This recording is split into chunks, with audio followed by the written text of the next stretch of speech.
मुख्तसर वक्फे के बाद आपका दोबारा खैर मकदम है। आइए बढ़ते हैं मजीद अहम खबरों की तरफ। बीजेपी में वाराणसी के बाद अब लखनऊ लोकसभा सीट के लिए भी तनाज़ा शुरू हो गया है। लखनऊ से पार्टी के एमपी और बीजेपी के सीनियर लीडर लालजी टंडन ने कहा कि वो सिर्फ पार्टी के वजीर-ए-आज़म ओहदे के उम्मीदवार नरेंद्र मोदी के लिए ही ये सीट छोड़ सकते हैं, जबकि लखनऊ से पार्टी सदर राजनाथ सिंह के खड़े होने की बात कही जा रही है। अगरचे टंडन ने इस बारे में चल रहे तनाज़े को सिर्फ बकवास करार दिया है। उन्होंने कहा कि उन्हें लखनऊ सीट छोड़ने के लिए किसी ने नहीं कहा है। ये बातें उन्होंने पार्टी सदर राजनाथ सिंह के लखनऊ से इंतखाब लड़ने की ख्यास आराइयों के तहत पूछे गए एक सवाल के जवाब में कही थी। लालजी टंडन ने यह भी कहा है कि इस बारे में हतमी फैसला पार्टी आला कमान को ही करना है और उनके फैसले का खैर मकदम किया जाएगा। दूसरी जानिब मुरली मनोहर जोशी ने भी कहा है कि वो पार्टी के हक में ही काम करेंगे। देखिए, मैं पहले दिन से कह रहा हूं कि मेहरबानी करके मुझे विवाद में न डालिए। मेरा पूरा जीवन एक निर्विवादित रहा है और आज भी मैं वह उसी तरह से अपने को जी रहा हूं। लखनऊ में किसी ने मेरे सामने कोई विकल्प नहीं रखा कि ना मुझे मना किया, ना किसी ने ऑफर किया कि वो लड़ेगा।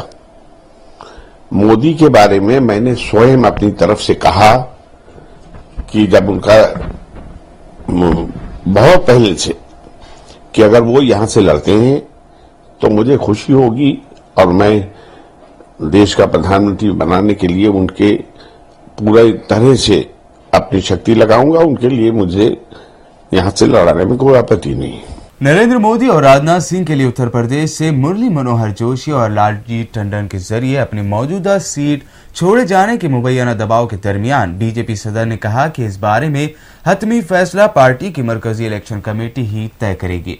राजनाथ सिंह ने नामानिगारों के सवालात के जवाब में कहा कि वह इस बात पर जोर देंगे कि उनके बारे में भी फैसला मरकजी इलेक्शन कमेटी की तरफ से ही होगा। कोई शख्स उम्मीदवारों के मसले पर फैसला नहीं कर सकता, इस सिलसिले में वो कुछ नहीं कह सकते। बीजेपी के पीएम उम्मीदवार नरेंद्र मोदी ने पूर्णिया में एक जलसे से खिताब किया है। पीर को मोदी ने इस जलसे से खिताब करते हुए नीतीश कुमार पर शदीद हमला किया और उन्होंने कहा कि यहां अच्छी तरह से इत्तेहाद की हुकूमत चल रही थी, लेकिन इसे तोड़ दिया गया। मोदी ने कहा कि नीतीश वजीर-ए-आज़म बनने का ख्वाब देख रहे हैं। मोदी के मुताबिक नीतीश कहते हैं कि उनके जितना काबिल पीएम का उम्मीदवार कोई और नहीं है। मोदी ने मरकजी हुकूमत पर भी जमकर तनकीद की। उन्होंने कहा कि मरकज की यूपीए हुकूमत के लीडर आज पूरे मुल्क में घूम घूम कर अपनी कामयाबियों की तशहीर कर रहे हैं, लेकिन उन्होंने क्या किया है ये लोगों से पोशीदा नहीं है। मोदी ने तीसरे महाज पर भी तनकीद करते हुए कहा कि इत्तेहाद में जितनी जमातें हैं उससे ज्यादा उसमें पीएम ओहदे के उम्मीदवार है, तो आप सोच सकते हैं कि उनके हाथों में मुल्क का मुस्तकबिल कैसा होगा। प्रधानमंत्री का सपना उनको सोने नहीं देता था।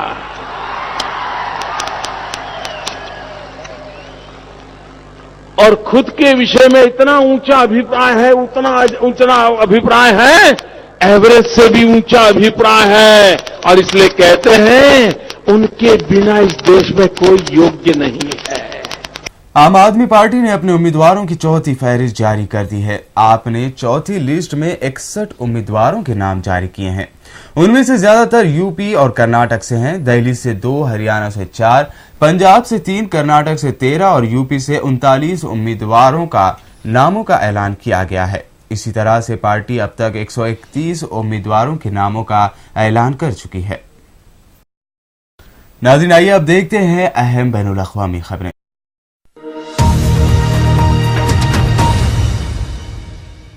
मलेशिया एयरलाइंस के लापता हो जाने वाले तैयारी की तलाश करने वाले माहिरीन ने कहा है कि मुमकिन तौर पर जहाज ने अपना रास्ता तब्दील कर लिया था। मलेशिया एयरफोर्स ने कहा है कि हो सकता है कि जहाज ने वापसी का रास्ता इख्तियार किया हो। वहीं वियतनामी हुकाम ने अपने जुनूबी साहिल पर 2 टुकड़ों की निशानदही की है जो मुमकिन तौर पर जहाज के मुख्तलिफ हिस्से हो सकते हैं।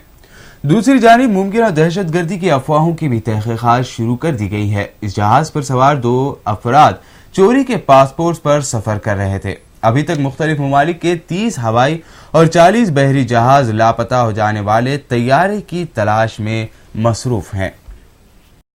जर्मन चांसलर एंजेला मेर्केल ने रूसी सदर व्लादिमीर पुतिन से राब्ता करते हुए उन्हें तनाज़े के सिफारती हल पर कायल करने की कोशिश की है। जर्मन चांसलर ने रूसी सदर से कहा है कि यूक्रेन के नीम खुद मुख्तार इलाके क्रीमिया को रूस के साथ मिलाने के ऐलान करदा रेफरेंडम गैर कानूनी है। रूसी सदर ने 16 मार्च के रेफरेंडम के हवाले से मगरबी ममालिक की तनकीद और खदशात को रद्द करते हुए दोहराया कि क्रीमिया हुकाम की जानिब से ऐलान करदा रेफरेंडम बैनुल अक़वामी क़वानीन के मुताबिक है। गुज़िश्ता रोज यूक्रेन के बेशतर हिस्सों में एहतजाजी मुजाहरे हुए और कई मुकामात पर रूस नवाज और यूरोप नवाज मुजाहिरीन के दरमियान टकराव की भी खबरें थी। अरब लीग के वज़राए ख़ारजा ने काहिरा में मुनाक़दा इजलास के बाद जारी करदा एक मुश्तरका करारदाद में इसराइल के उस मुतालबे को मुस्तरद कर दिया है जिसमें फ़लस्तीन इसराइल को यहूदी रियासत के तौर पर कबूल करने का मुतालबा किया गया था। अरब लीग के मुताबिक ऐसा करने से फ़लस्तीनी पनाहगज़ीनों के हुकूक मुतासर होंगे। मिस्र की राजधानी काहिरा में मुनक़द अरब लीग के इजलास में अपनी तकरीर के दौरान लीग के सरबराह नबील अल अरबी ने अरब रियासतों पर जोर दिया कि वह इसराइल को यहूदी रियासत के तौर पर तस्लीम न करे। इस इजलास में यह फैसला भी किया गया कि मार्च के आखिरी हफ्ते में कुवैत में मुनक़दा अरब रहनुमाओं के सरबराही इजलास में इस मामले को दोबारा उठाया जाएगा। लीबिया में खाम तेल की फरोख्त का तनाज़ा मजीद बिगड़ता जा रहा है। हुकूमत मुखालिफ बागियों ने 3 बंदरगाहों पर कब्जा कर रखा है और अब वो तेल को बैरून मुल्क फरोख्त करते हुए आमदनी खुद हासिल करना चाहते हैं। तराबलस हुकूमत ने कहा कि अल सदर नामी बंदरगाह से तेल एक्सपोर्ट किया गया तो जहाज पर बमबारी करते हुए उसे तबाह कर दिया जाएगा। इसके जवाब में लीबिया के मशरक़ी इलाके बरखा में मजीद खुद मुख्तारी का मुतालबा करने वाले और खुद को वजीर आज़म करार देने वाले बागियों के सरबराह अब्दुल रब्बू का कहना है कि जिस किसी ने भी हमला किया उसे मुंह तोड़ जवाब दिया जाएगा। अभी तक ये वाज़ेह नहीं है कि बागियों से तेल कौन सी कंपनी या मुल्क खरीदना चाहता है।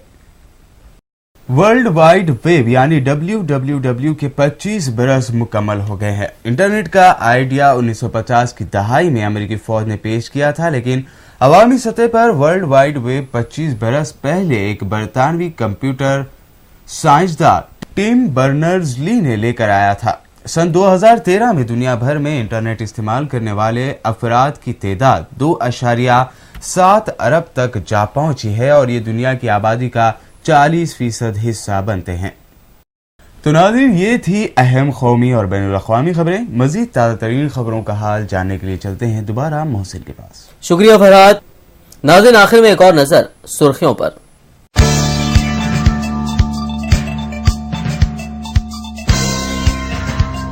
साबिक़ वज़ीर आला एन किरण कुमार रेड्डी ने अपनी पार्टी के नाम का किया ऐलान। कहा, जय समाख्या आंध्रा रखा गया है पार्टी का नाम।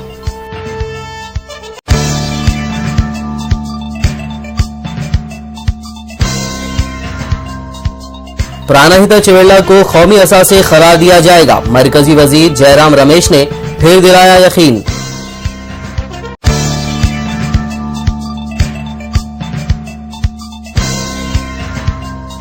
मुसलसल बल्दी असम्बली और पार्लियामेंट इंतखाबात से रियासती इंतजामिया हुई है बदनज़मी का शिकार। रियासती इलेक्शन कमीशन के कमिश्नर रमाकांत रेड्डी ने बदनज़मी के लिए ठहराया साबिक़ हुकूमत को जिम्मेदार।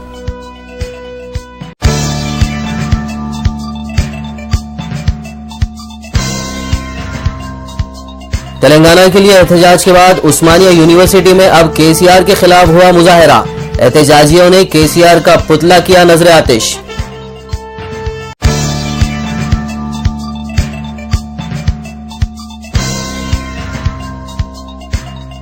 अमर सिंह और जयप्रदा को मिला अजीत का सहारा, आरएलडी में हुए शामिल।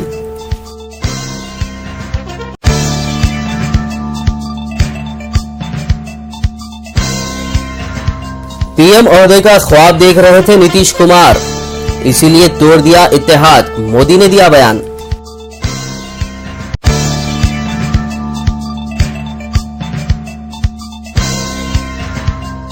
इजराइल को यहूदी रियासत तस्लीम ना करे, अरब लीग के सरबराह नबील ने अरब रियासतों पर दिया जोर।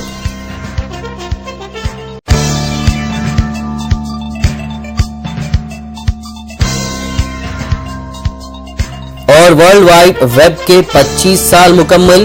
दुनिया की आबादी के 40% लोग कर रहे हैं इंटरनेट का इस्तेमाल।